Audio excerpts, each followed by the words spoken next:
Bueno, vamos a analizar algunos fragmentos del texto Fundamentos y Métodos de la Didáctica de Guy Brousseau. Este texto desarrolla algunos aspectos de la teoría de situaciones. Empieza hablando de los objetos de estudio de la didáctica, refiriéndose a la didáctica de la matemática. En el primer título, que habla de el saber didáctico y la transposición didáctica, explica que el saber está constituido, se representa bajo formas diversas.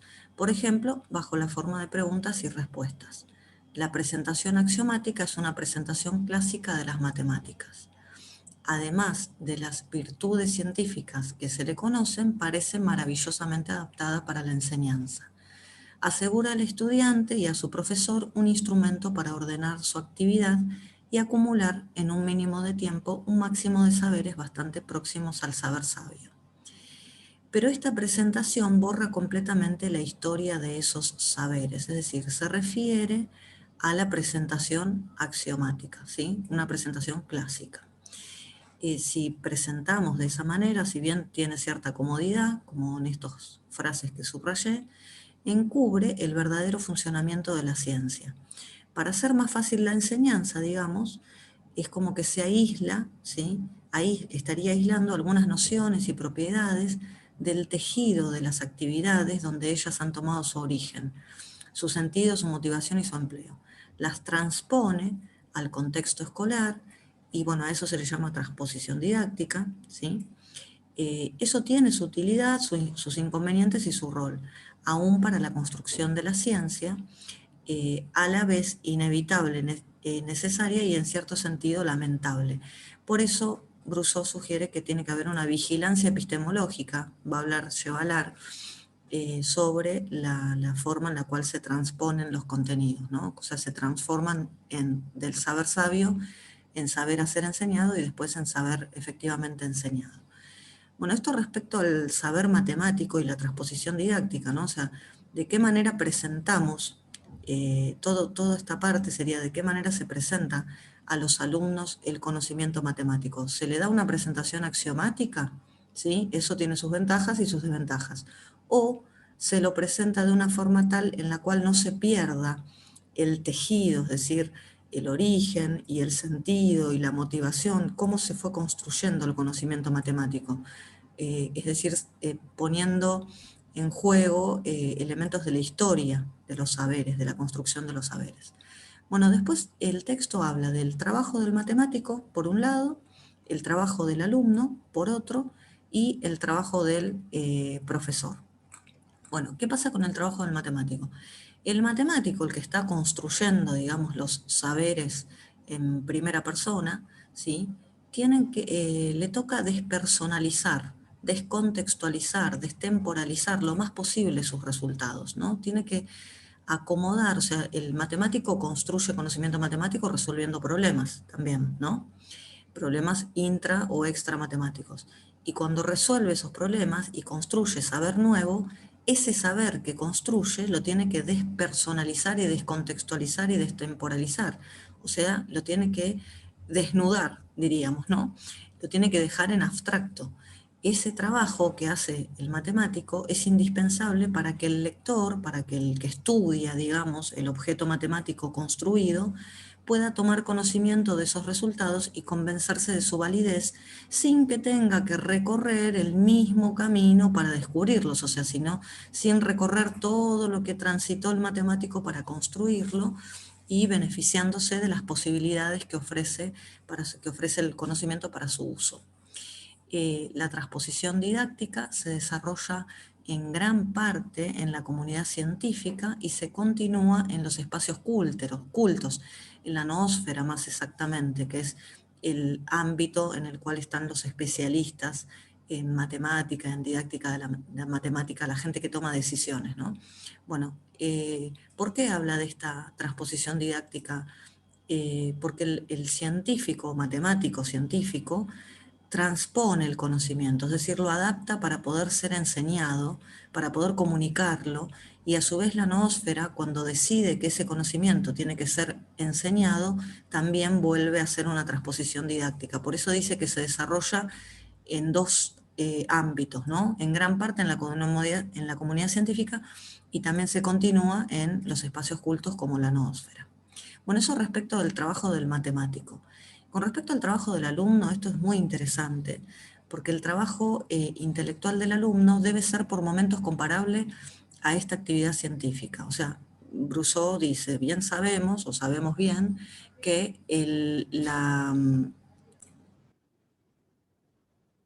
bueno, interrumpí la grabación, pero la reanudo. Estaba diciendo que Brousseau señala que es sabido que hacer matemática implica ocuparse de problemas, ¿no?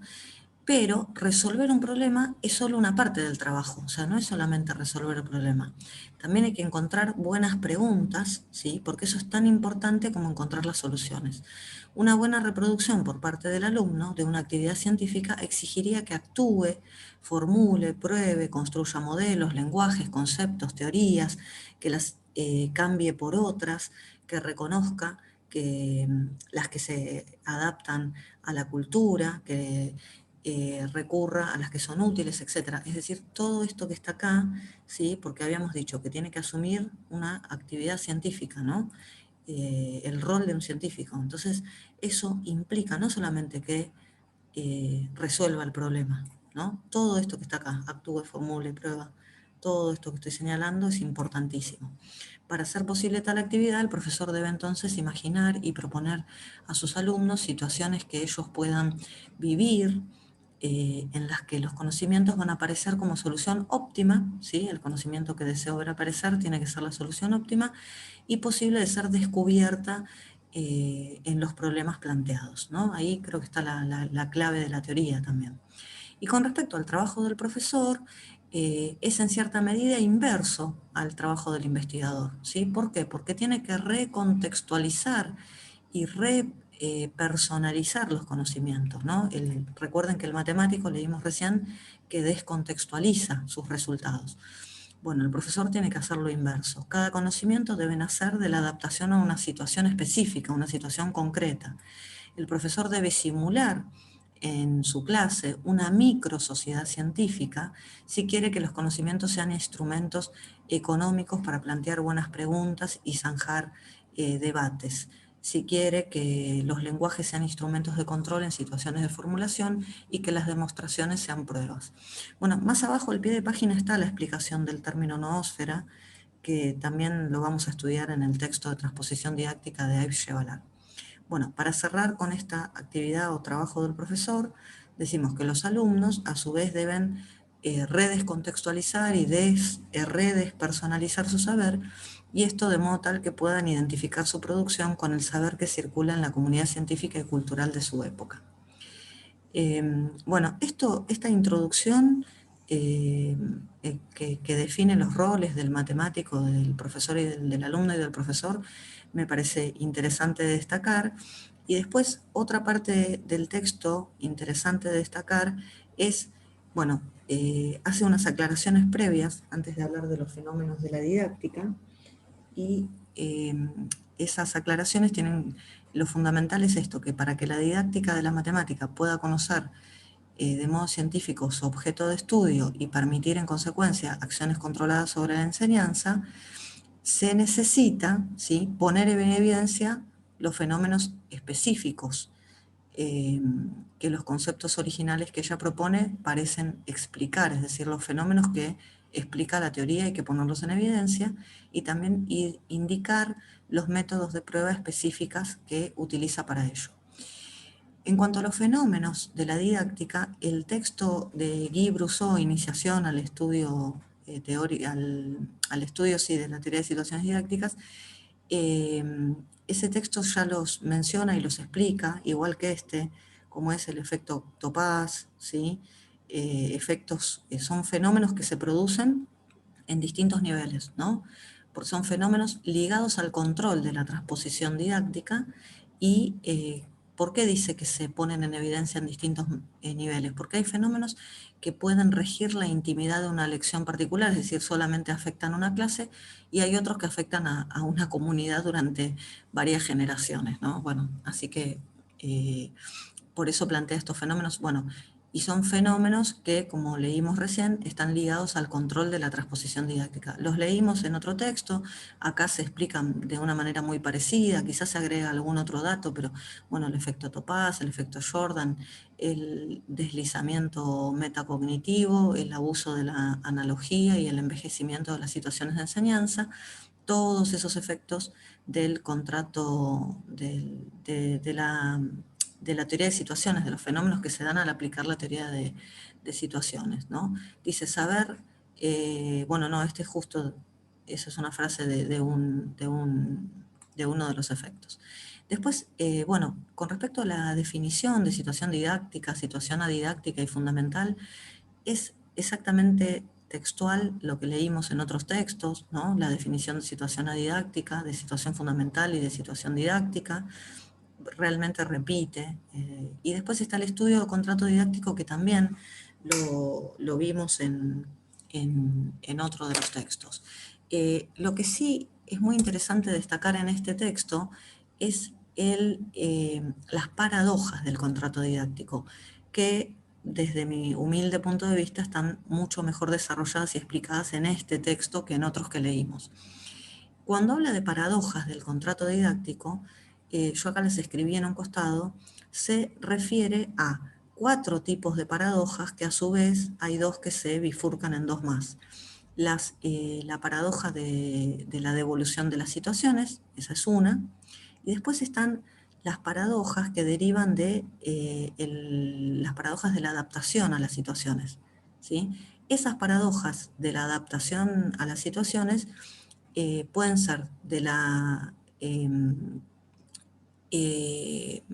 inadaptación a la exactitud y la inadaptación a la adaptación ulterior, ¿sí? Ahora las vamos a ver, que son, digamos, las 2 clases, ¿ven? Inadaptación a la exactitud o inadaptación a su adaptación ulterior, o sea, a una adaptación futura.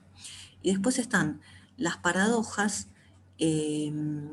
basadas, digamos, en el aprendizaje por adaptación, que puede ser la negación del saber nuevo, porque puede darse esa clase de paradojas del aprendizaje por adaptación, negación del saber nuevo se refieren, esa es una de ellas, y la destrucción de la causa es la otra, y por último la adaptación de la paradoja del comediante. Bueno, estas 4 tipos de paradojas en el texto Iniciación al estudio de la teoría de situaciones están explicadas en forma más resumida, quizás, y considero que acá están mejor explicadas. Bueno, para empezar, destaco esta frase que dice: considerar la enseñanza como la devolución a un alumno de la responsabilidad de uso. Recuerden que cuando leímos los contratos didácticos, los contratos sin intención didáctica o débilmente didáctico, ¿no?, se diferenciaban con respecto a la distribución de responsabilidades. Bueno, por eso habla de esto acá, ¿no? La enseñanza, si la consideramos como la devolución al alumno de la responsabilidad del uso y de la construcción del saber, conduce a paradojas, ¿sí?, que está bueno señalar y analizar. Bueno, ¿a qué se le llama paradoja de la devolución? El docente debe obtener, ¿no? El docente debe obtener que el alumno resuelva los problemas que le propone, a fin de constatar y de poder hacer constatar que ha cumplido su propia tarea, ¿no? Eso es lo que el docente debe lograr, a eso se le llama devolución. Pero ¿qué pasa? Si el profesor ha sido conducido a decir cómo resolver el problema planteado o qué respuesta dar, es decir, si el profesor dejó no, digamos, no se rehusó a ofrecer el conocimiento que deseaba ver aparecer y dijo lo que el alumno tenía que hacer, porque en parte el profesor tiene una obligación social de enseñar, ¿sí? Bueno, si eso pasa, el alumno fracasa. ¿Por qué? Porque el alumno le está pidiendo información, el profesor se la da, bueno, ahí se cae la teoría, ¿no? Estaríamos en una circunstancia en la cual decimos que el alumno no está aprendiendo, si el profesor le da la respuesta, ¿no? O sea, cuanto más el profesor cede a esos pedidos, ¿no? Porque el alumno pregunta, ¿cómo lo hago? ¿Qué tengo que hacer? Y cuanto más el profesor revela lo que desea que el alumno construya solo, ¿sí? Cuanto más especifica al alumno lo que éste debe hacer, más se arriesga a perder sus oportunidades de obtener y de constatar objetivamente el aprendizaje que en realidad debe estar en la mira.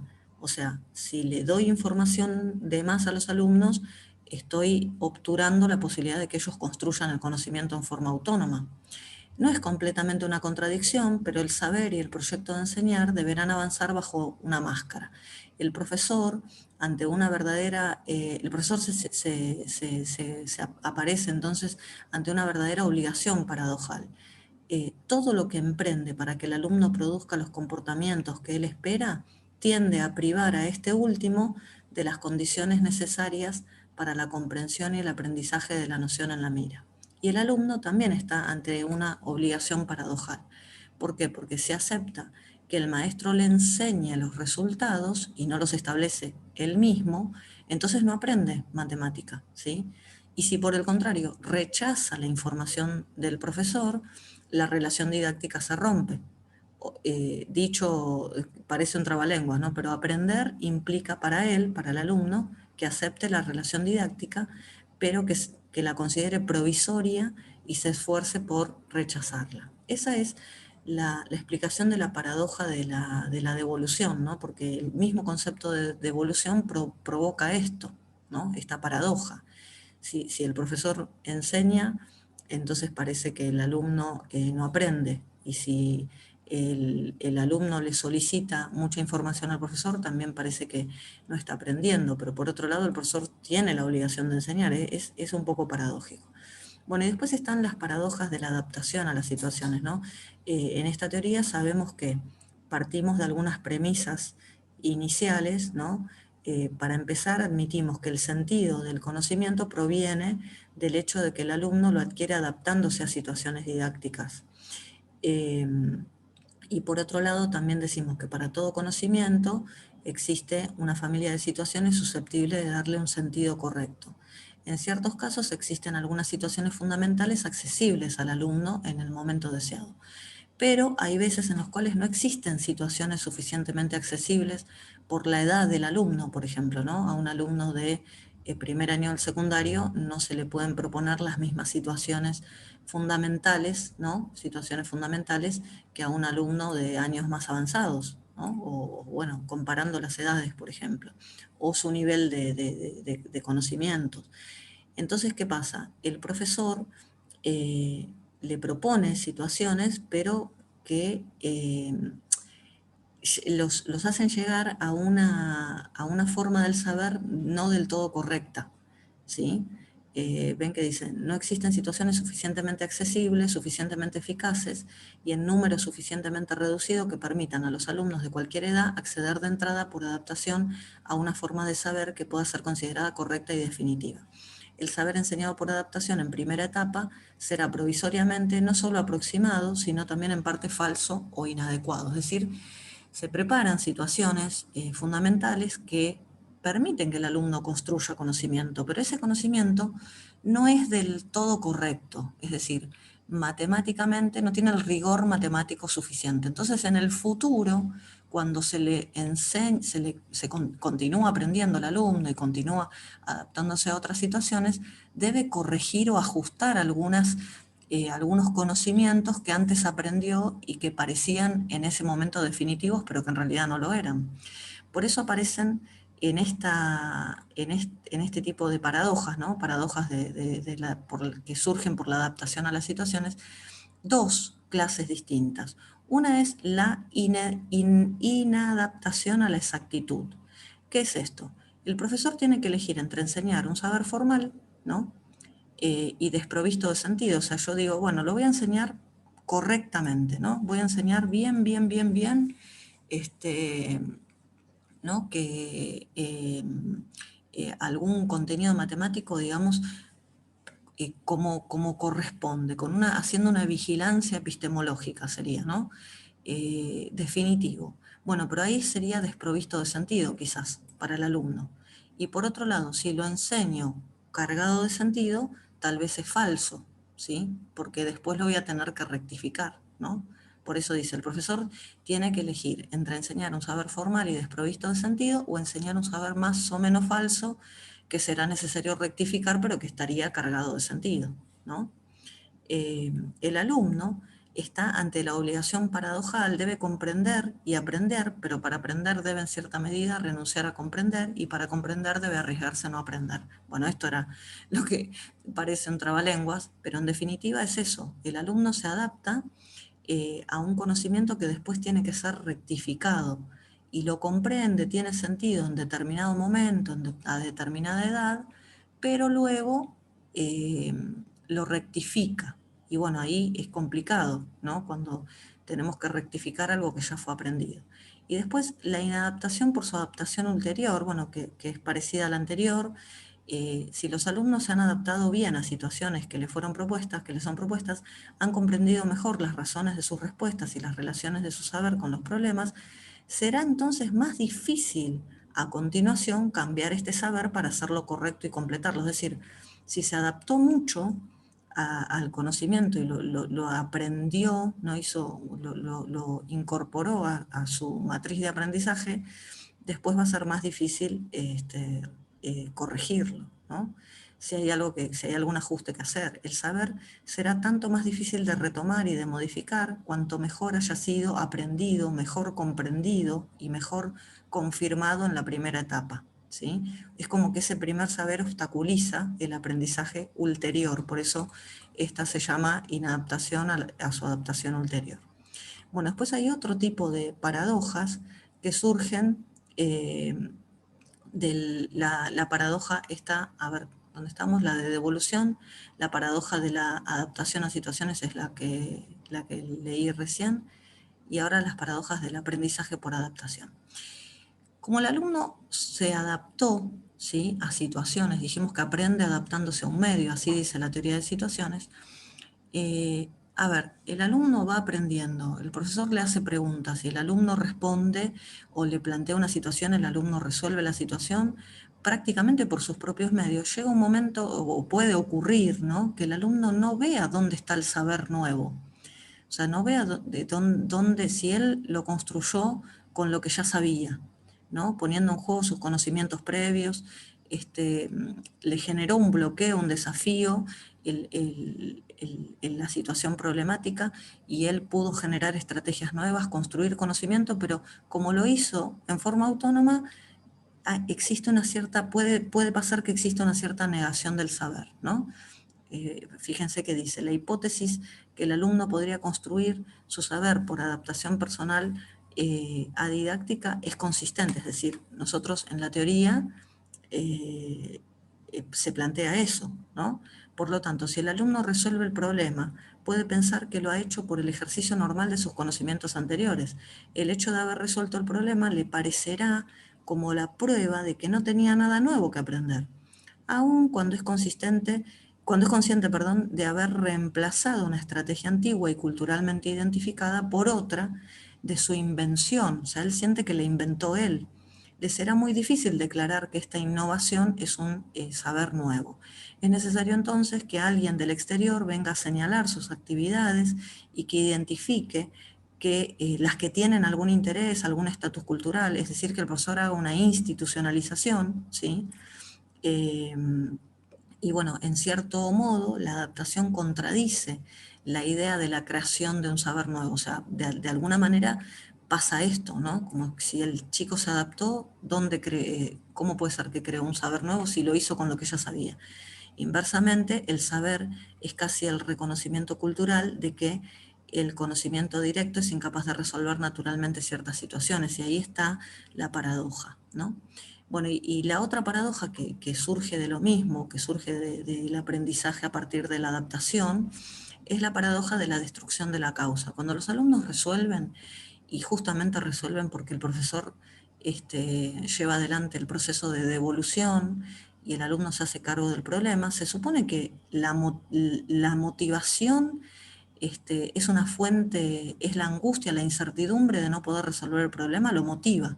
Es decir, el alumno que está inmerso en una situación de incertidumbre es fuente de angustia y a la vez de placer. El motor por el cual, digamos, avanza en la resolución de las situaciones problemáticas es justamente el hecho de no tener la solución. Pero ¿qué pasa? Cuando la resuelve, destruye la causa, digamos, ¿no? Fíjense que dice, las situaciones que permiten la adaptación del alumno son a menudo por naturaleza repetitivas. El alumno debe poder hacer numerosas tentativas, implicarse en la situación con ayuda de sus representaciones, sacar consecuencias de sus errores o de sus éxitos más o menos fortuitos. La incertidumbre en la cual está inmerso el alumno, ¿no? Es a la vez fuente de angustia y de placer. La reducción de esta incertidumbre es la finalidad de la actividad intelectual y su motor. O sea, justamente para reducir esa incertidumbre tiene que resolver el problema. Esa es la finalidad, pero también es el motor, la incertidumbre. Pero conocer la situación la solución por anticipado o que lo resuelve rápido o no importa cuánto tarde, pero cuando lo resuelva, destruye el carácter incierto de la situación, que se encuentra entonces vaciada de interés. Así el conocimiento priva al alumno del placer de buscar. O sea, acá está la clave, ¿no? El conocimiento que el alumno construye, al mismo tiempo lo priva del placer de buscar y de encontrar una solución local. La adaptación coincide entonces con el renunciamiento a la incertidumbre en definitiva agradable. La adaptación del alumno tiende a destruir la motivación que la produce, como tiende a quitarle todo sentido a la situación que la provoca. Bueno, y por último está la paradoja del comediante. Este era el cuarto tipo de paradojas, ¿no? Acá donde yo las había anotado es la cuarta, ¿ven? Las de la devolución, las que tienen que ver con la adaptación a las situaciones, las que tienen que ver con el aprendizaje a través de la adaptación al medio y la del comediante. ¿Por qué se habla de paradoja del comediante? Porque se compara de alguna manera la actividad del profesor con una puesta en escena, donde el profesor es un actor y el alumno también es un actor, ¿sí? Es probable que el niño pueda aprender, acá en paradoja del comediante estoy, sí, es probable que el niño pueda aprender muchas cosas en la medida en que la actividad matemática de los miembros de la familia se traduzca en debates y en cuestiones que puedan serle accesibles. Retendrá especialmente métodos, exigencias, hábitos y una referencia a dificultades. O sea, el alumno, si lo pensamos por un minuto fuera de la escuela, junto con en su contexto familiar o de amigos, también aprende, ¿sí? Pero ¿qué pasa? Cuando un proyecto de aprendizaje personal de un determinado saber se perfile, el niño se convertirá en alumno, o sea, con el padre, con el hermano, con quien sea, la persona que tiene el conocimiento actúa de profesor y el alumno, bueno, actúa de alumno, ¿no? Y el sistema fundamental reaparecerá, es decir, uno será el docente, ¿sí? Y otro, que es el enseñado, será el alumno. Ya sea espontáneo o institucional, el maestro no puede escapar a la devolución del saber. Este saber cuyo texto ya existe, es decir, la persona que enseña, aunque no sea profesor, aunque no sea maestro, que bueno, ahora en estas épocas de pandemia se está viendo, porque los padres asumen ese rol de profesores, ya conocen el texto del saber, es decir, ya saben lo que van a enseñar antes de enseñarlo. Entonces, de alguna manera tienen que el objeto cultural, ¿no? Lo van a citar o lo van a recitar. Y su reproducción en el momento deseado se puede comparar mejor a una pieza de teatro repuesta para el alumno. Luego, por el alumno mismo que a una aventura vivida por él mismo. Es decir, es más parecido a reproducir una pieza de teatro que a hacer que el alumno viva por él mismo la situación problemática. Si el alumno puede vivir su aprendizaje, el maestro es necesariamente un actor desde el momento en que sabe de antemano lo que quiere enseñar. O sea, el maestro o cualquier persona que le está enseñando es un actor. El docente es realmente un actor, con o sin texto, que se ocupa de hacer vivir una reproducción del saber al alumno, o sea, se la tiene que hacer vivir, ¿sí? Ahora, ¿qué pasa? Eh, cuando le hace vivir esa reproducción, ¿sí? Cuando lo hace vivenciar la situación para que la resuelva, no siempre va a poner la misma pasión el actor, ¿no? Fíjense que Diderot ha formulado en un célebre estudio la paradoja inherente a la actividad del comediante, y lo formuló de esta manera. Dice, tanto más experimenta el actor las emociones que quiere presentar, porque el actor interpreta emociones, ¿no? Menos es capaz de hacerlas experimentar al espectador, porque, observador continuo de los efectos que produce, el actor se transforma en cierta manera en espectador de espectadores, al mismo tiempo que lo es de sí mismo, y puede así perfeccionar su juego. O sea, la persona que enseña varias veces lo mismo, o no importa si repite o no repite, pero cuando enseña, está observando los efectos que produce. O sea, ya de antemano sabe qué va a pasar con la persona que lo está escuchando, ¿no? Que está atento, o sea, con el espectador. Entonces es un observador continuo de los efectos que produce. Y se transforma, de cierta manera, se transforma en un espectador de espectadores, o sea, está observando a sus espectadores. Y esa es la paradoja del comediante. Y bueno, la resolución de estas paradojas, del mismo modo que la explicación de los fenómenos observados, es uno de los objetivos de la teoría de situaciones, al mismo tiempo que un instrumento para poner a prueba su consistencia. Este texto sigue desarrollando, bueno, en el ítem 5 habla de los instrumentos y métodos para la modelización de situaciones didácticas, de la situación fundamental, y lo ejemplifica, la noción de juego, eh, habla acá del juego y la realidad, pero esto es todo la desemejanza. O sea, toma elementos que ya leímos en otros textos, e incluso llega a hablar de los esquemas clásicos, y habla de acción, formulación, validación, termina explicando la tipología de la teoría de situaciones, que también la leímos a partir de las distintas interacciones, ¿sí? Y de las formas de conocimiento. Habla de los esquemas de acción, esquema de acción, de formulación y validación, y con eso termina el texto. Pero lo más importante de este texto son justamente las paradojas del contrato didáctico. Bueno, voy a terminar así la grabación.